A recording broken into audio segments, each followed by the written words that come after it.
He's awake. Fremine, how do you feel? Lynette.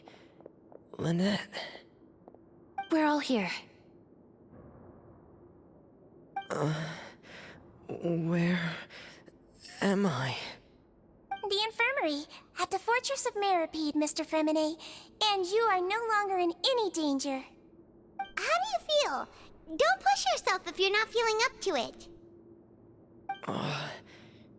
Traveler. Paimon. It's been so long. The sea. There's something wrong with the seawater. Shh, it's okay. We can talk about it after you've recovered. No, listen to me. This is really serious. There's primordial seawater mixed into the regular seawater.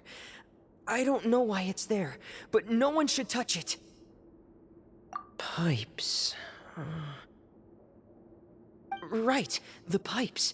It's all coming back to me now.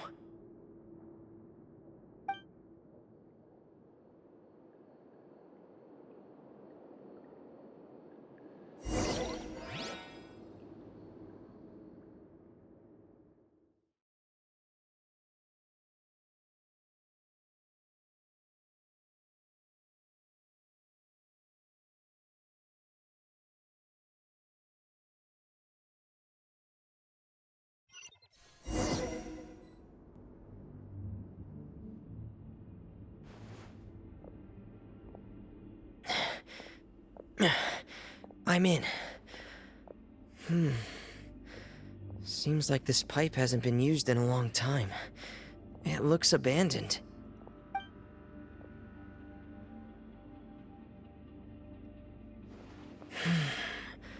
Where could Master Child be?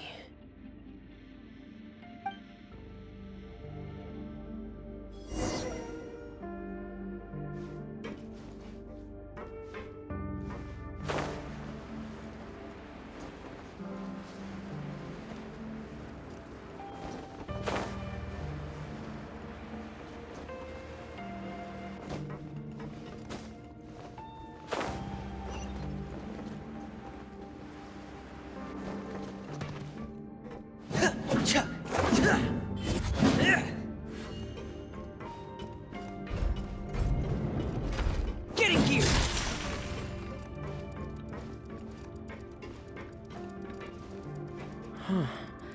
This mechanism looks like it's been tampered with. Could he have done it?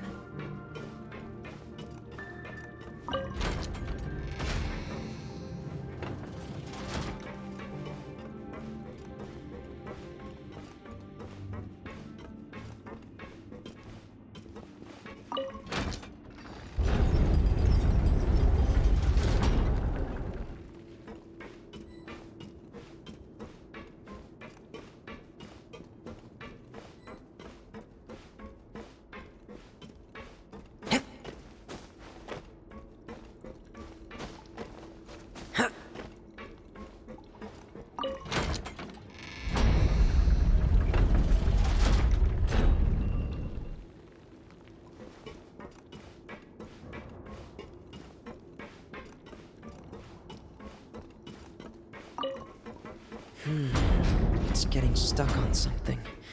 Seems like I'll have to avoid those obstacles while I turn it.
This is where the water starts.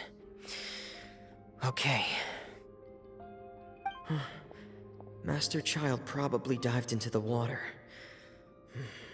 I'll go take a look as well.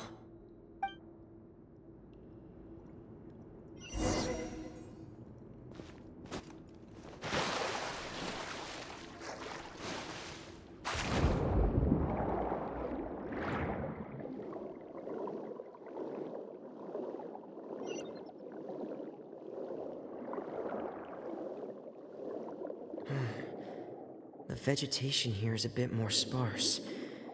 These traces aren't natural. A person must have left them, and recently. I should be there are traces here too. I need to keep going. Huh? The traces are gone. But I don't see where he could have gone from here. Wait. What the?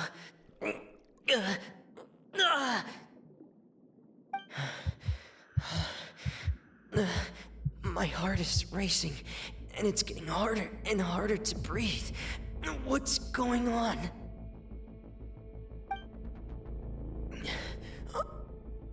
No good.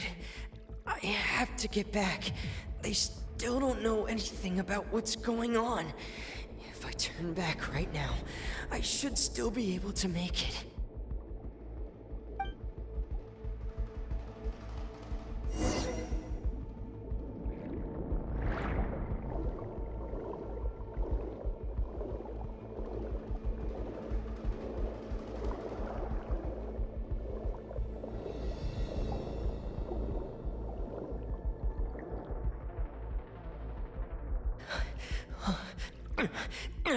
I can't die here.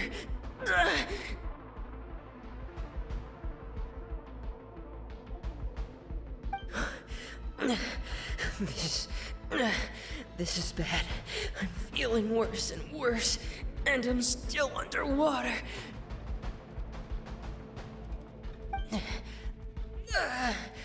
I have to push on.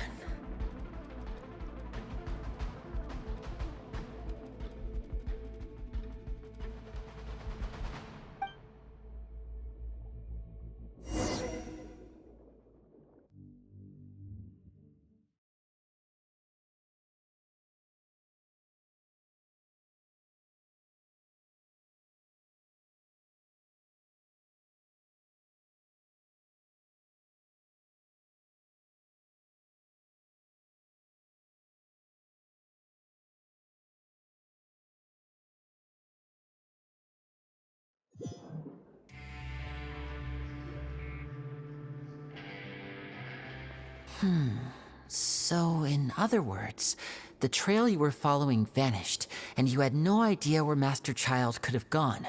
But there was also no obvious place for him to have disappeared to. That's right. I tried my best to swim back, but I had already put some distance between myself and the fortress, and I just couldn't find the strength to keep going. I probably passed out some time after that, and you know the rest. Miss Clarande brought you back, but we also don't know why she just suddenly appeared at the fortress, or why she went out to save you. Miss Clarande, you say? I must go thank her in person. You're still too weak, Freminet. You can go after you've had some more rest. Miss Lynette is right. I believe Miss Clarande will stay here as a guest for another few days, so there's no need to hurry. A guest? Then I can assume Risley was the one who invited her to come down here? You should ask His Grace about that. He'll be able to explain better than me. Yeah, it's about time he actually told us what's going on. Wanna come with us, Lenny? No, please go on without me. I don't want to leave just yet. Lenny. The logical part of my brain is aware that we're safe right now, but I still can't bring myself to leave. Both of you are just in danger. Understood. Then let's just sit together for a while. In that case, I'll leave the infirmary to you. The Traveler and I are going to head out for now. As long as you stay in here, I don't think you'll be disturbed. Thank you.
Excuse me! I take it Mr. Fremonet's condition has stabilized? Of course! I wouldn't have left the infirmary otherwise. I've been expecting those two, but might I inquire as to the purpose of your visit, Miss Siegeween? I wanted to check up on Miss Cloran. How are you feeling? Mostly fine, I think. If you don't mind, I'd like to perform another quick physical exam. It'll just take a few minutes. All right. Thank you for looking out for me. I'll take my leave for now, then. Well, want to explain yourself, Risley? Of course, but I'm not partial to the word choice of explain. How about enlighten? Where should I begin? How about you start by asking me any questions you have? You can start with whichever one you'd like to get answered the most. Then Paimon will begin. Did you know about Lenny's goals from the very beginning? No. I just knew they were Fatui operatives sent to the fortress by the Knave. As for their specific goals, I only figured those out as you made progress on your investigation. You managed to monitor and stay ahead of them even though you didn't know what they were trying to do? They came here with ulterior motives. I'm quite adept at discerning what that kind of behavior signals. Initially, I thought their goal was just to investigate Child's disappearance. Linny suggested that I had deliberately let him escape, but in truth, I didn't really do anything special to help or hinder him while he was here. Everything he did, from finding helpers to leaving this place, he did on his own. Of course, it's inevitable that the Knave would make a big deal out of her fellow Harbinger's unexplained disappearance. I'm also quite curious about where that Harbinger went, so I figured I might as well let the Fatui do their own investigative work. All I care about is the answer. So you were hoping Lenny's group would just do your work for you! You make it sound like that's a bad thing. Unfortunately, things didn't go as planned. I assume that Fremonet has told you already, the ratio of primordial seawater around the fortress of Meripede is on the rise. The Forbidden Zone has always been Linny's target, and you got roped into that investigation after running into him. I began to intervene out of concern for your safety, and also to prevent the fortress from becoming entangled in more irksome matters. Are the rumors true? That you're also a former criminal? Why would you put it like that? Isn't staying here all day and serving as the manager of the fortress a kind of sentence unto itself? Another form of prison? I just happen to have some support from the rest of the inmates. That's all. Oh, right! Paimon wanted to ask, who invited Clorant down here? Me, of course. I paid her good mora to come down to the fortress for some field work. As a champion duelist, Miss Cloran could be considered to be an independent party. I needed to find an exceptionally capable person to help me get through the impending crisis. And saving Fremine was part of that crisis? You can think of it like that, yes. Credit where credit is due, that boy is quite adept at diving. Had conditions not been as hostile as they were, he probably would have found the missing Harbinger already. That's not something you should be asking after. Neuvillette only asked you to investigate Child's whereabouts. All I need to prove to you is that the Forbidden Zone had nothing to do with the Harbinger's disappearance.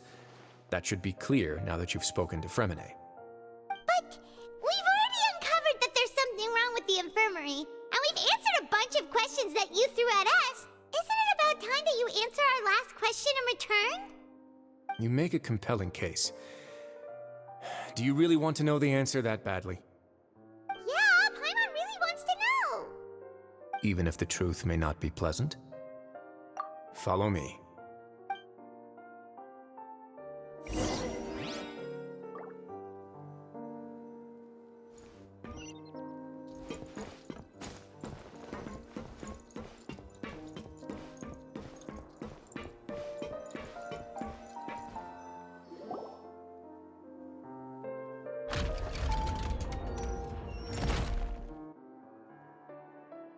There's a hidden door here? And a whole basement behind it? Huh. You're pretty good at hiding stuff, Risley. It seems you've forgotten just what kind of place the Fortress of Meripede is.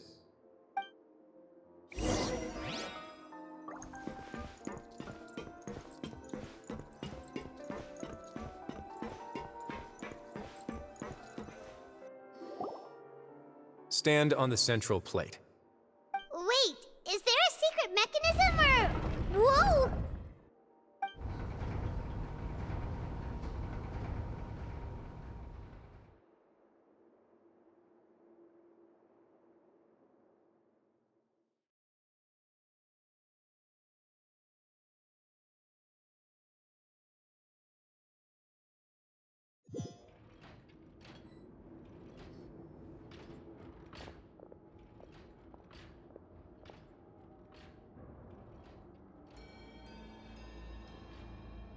What a huge door! There are 3 such isolation gates in total. Generally speaking, I'm the only one who's allowed to go inside. Hence the name Forbidden Zone. Am I correct to assume you're going to run on back and tell your little Fatui friends everything? Well, Paimon wasn't thinking of keeping anything from them. Well, I'd advise you wait until you've seen the whole truth of this place for yourself before deciding whether or not to tell them.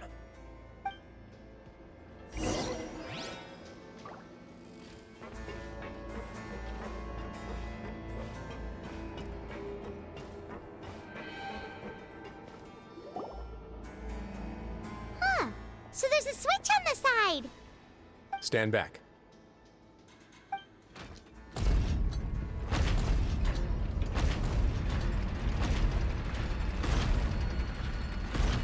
Whoa! They all just went up one by one. Go on, have a look.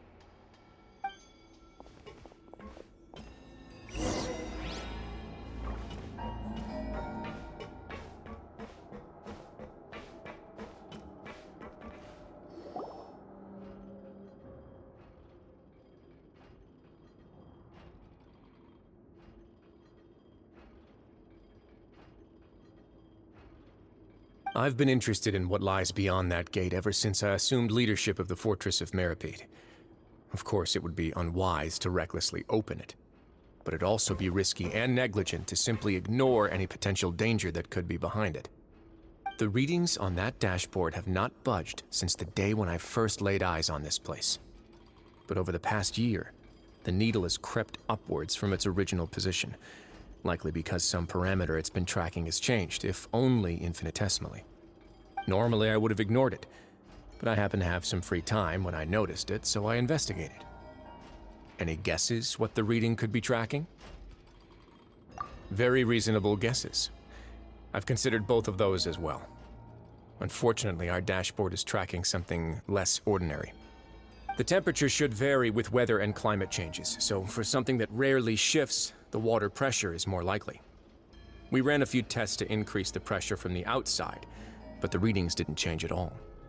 Later on, a few more possibilities occurred to me, such as a potential connection with the primordial sea. I began to make a few preparations based on that hypothesis. Over the past few days, the needle has moved again. With that, and the symptoms that Fremine displayed after leaving the fortress, I can now confidently conclude that the readings represent the concentration of primordial seawater in the seawater nearby.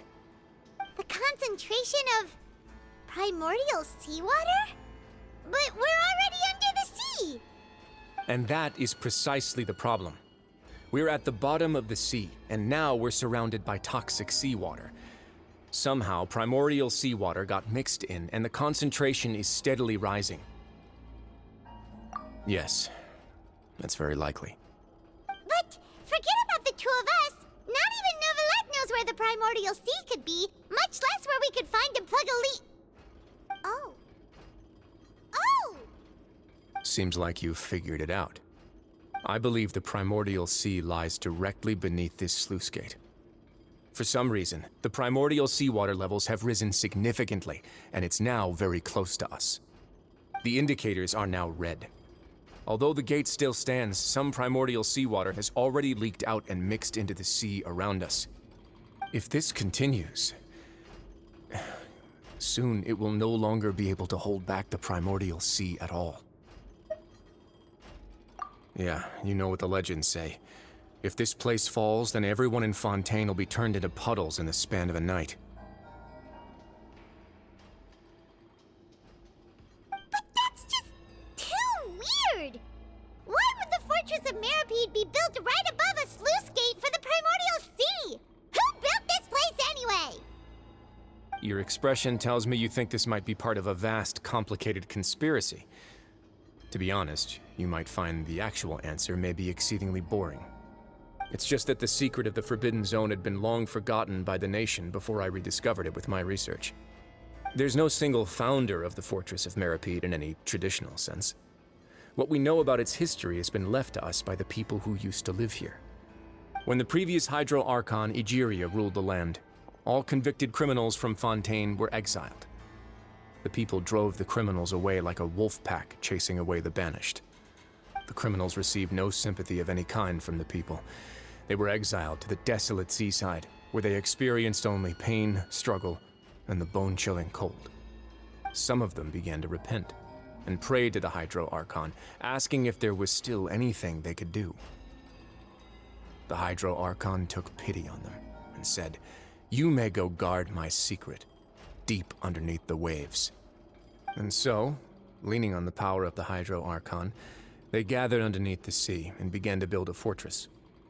They became a community down there in the deeps, and over the years helped it to grow. As the number of exiles increased, more and more people joined the community.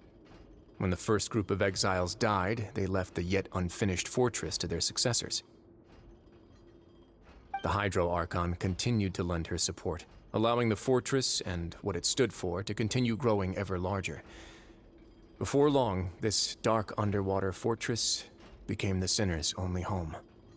And with that, the people here stopped referring to the fortress as a prison. They saw themselves as repenting sinners who would regain their freedom once they had sufficiently redeemed themselves.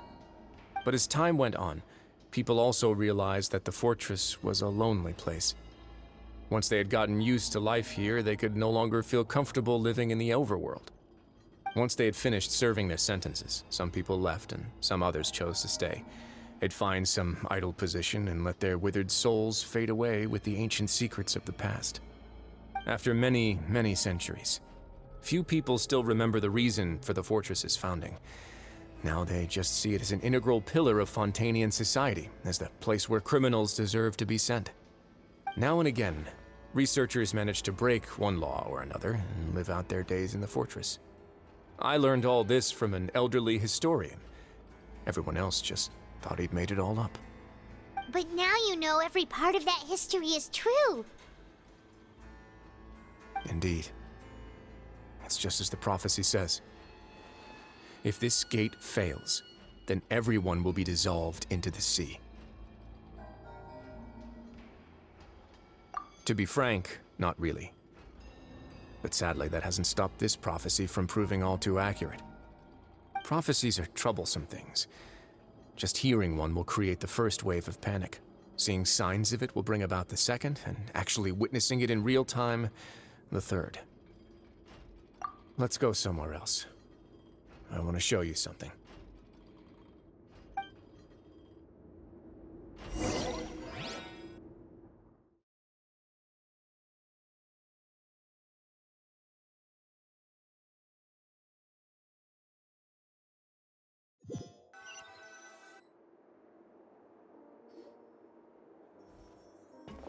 This is it.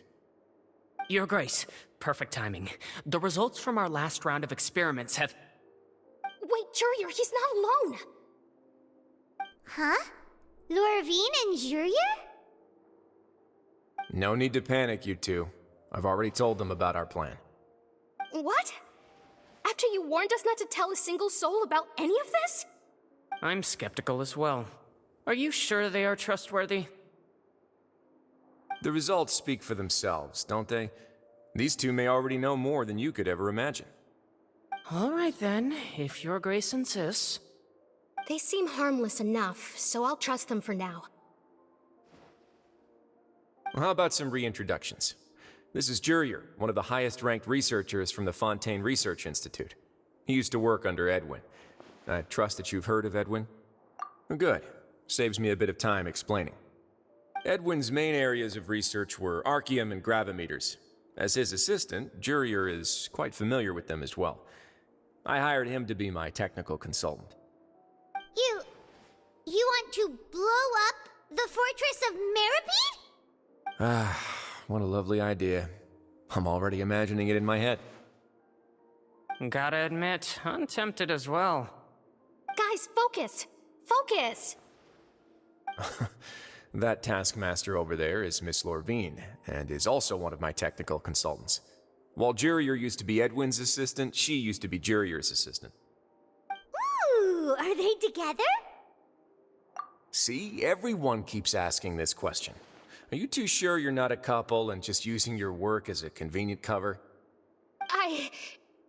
Your Grace, I am not in a relationship with this man. If I dated her, I'd officially be madder than Edwin. Jeez, forget I said anything then. Follow me. Whoa, there's another door that goes right up. Your constant amazement makes it seem like the fortress can do anything. But Paimon really thinks everything's super cool.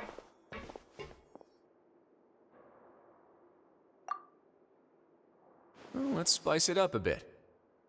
And here you go.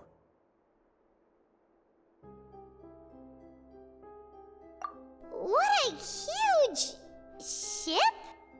This is also a production zone that Paimon's never seen before. What's going on? How much do you know about Fontainian history?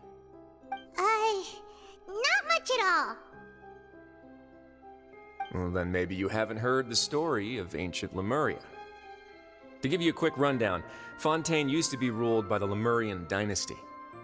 According to legend, the Lemurian king Remus came to this land after being inspired by divine revelation and found the seer Sibila, who had taken on the form of a golden bee. Taking the golden bee with him and riding on a huge ship, the Fortuna, he created his nation above the surging waves. He called his nation Lemuria, and used the Fortuna to incessantly search for new tribes and islands, calling on them to join his empire. There's a ship in this story too? Where there's water, there'll be ships. People believe that hope can always be found at the end of a voyage. Do you believe that too? To a point, I think. As you've already seen, I have a whole factory's worth of labor, materials, and technology at my disposal. Certainly can't hurt to give it a try. So the moment I began to speculate that the primordial sea might lie underneath the gate, I also began this project. Were you inspired by the legendary Fortuna? Maybe. Fontanians need something to hold on to cope with the impending disaster. Were the workers to find out the truth behind this ship, riots would destroy the fortress faster than any catastrophe. As the fortress's administrator, I'd never make such a reckless call. Alright, that's enough talking for now. I'll need another 3 cups of tea to soothe my throat. Do you have any other questions? Seems like you're good. Come on, I'll take you back.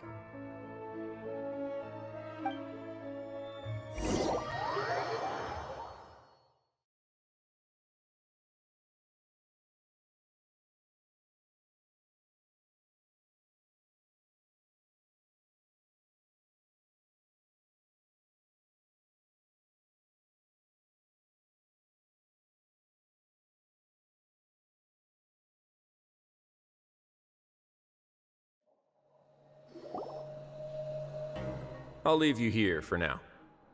Oh, thank you so much.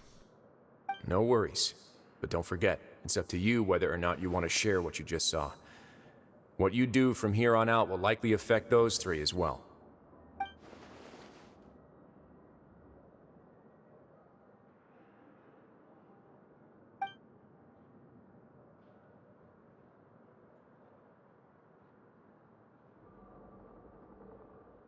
Yeah, we'll put a lot of thought into it for sure.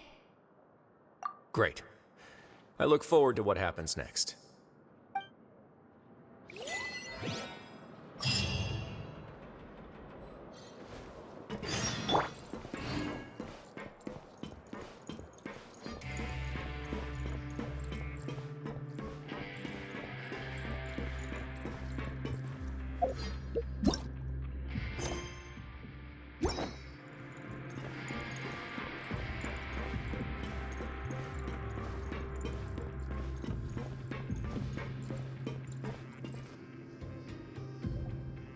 We're back! Welcome back. Do you want a cup of tea? How can you be so much like Risley, always drinking tea? Huh. Actually, now that you mention it, I just remembered something now. While I was sedated, I could still barely hear 2 people talking next to me. They were discussing everything, from the leaves to the water and even the teacups themselves. Must have been Risley and Sishween. Yeah, I heard 1 male voice and 1 female, so it should have been the 2 of them. They really were just talking about brewing tea. I really can't make sense of this place.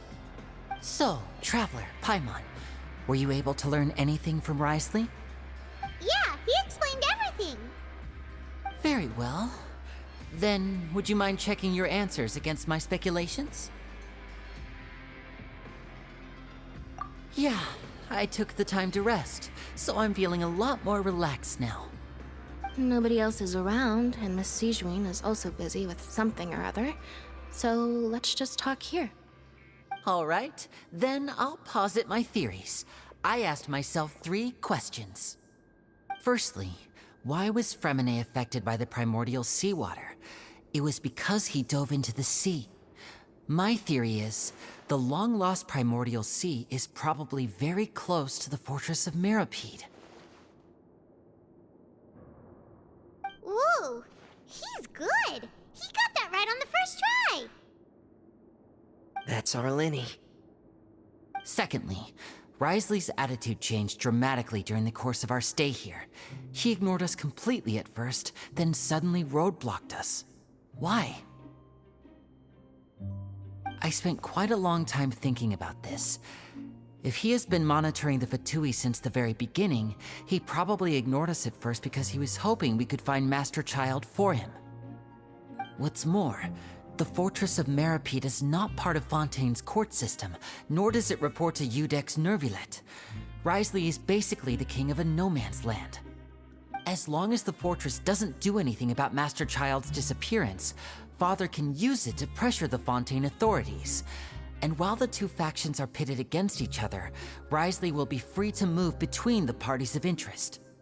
If I had to guess, he probably has something that he's working on himself. It's likely related to the secret of the infirmary, but I just can't think of what it could be. You're super smart! Thanks so much. Then finally, there's the last question. If Wriothesley does have a plan, what could it be? All I know for now is that his plan probably has something to do with the changing nature of the seawater. He's even gotten Cloran to help him out. That can't be the full extent of what he's doing. There's probably a secret passageway behind the block in the infirmary, and there's something big in the fortress that most people here never get to see. He has a bargaining chip, and it could be important enough for Father to deal with him directly. I don't have enough information, so I have no idea what his chip might be. But let me guess. You have the last piece of the puzzle.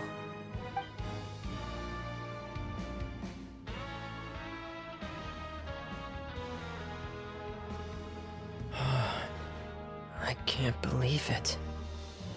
The sea will engulf everyone. Just like the prophecy said. Could Wriothesley have wanted to meet Father to figure out a way to deal with this crisis? If you remember, I once mentioned that Father sees the House of the Hearth as her base of operations, and she truly wants to resolve the crisis. But how could Wriothesley have known that? Or perhaps he didn't know, and just wanted to bring Father over to his side? Which could be why he said he just wanted to negotiate. Yeah, that makes sense to me. I understand your concerns as well, Traveler. I'll figure out a way to pass this on to our father. No matter what, we're on your side. The two of you have already aided us far too much. We probably wouldn't be standing here right now if not for you. If you ever need anything else going forward, please come to the House of the Hearth at any time. Though you may not share the sentiment, after all that we've gone through together, the three of us basically see you as family now. You have my gratitude. Thank you for protecting Linny when it really mattered. And thank you for sharing the secrets of the fortress with us. We didn't think you were going to do it.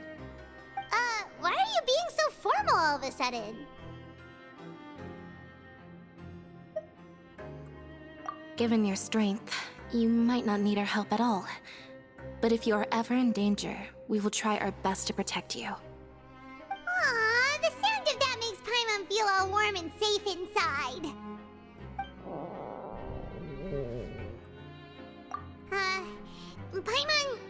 Paimon's hungry. Oh, you've done so much already. Go get some food. Alright, then we'll catch you guys another time.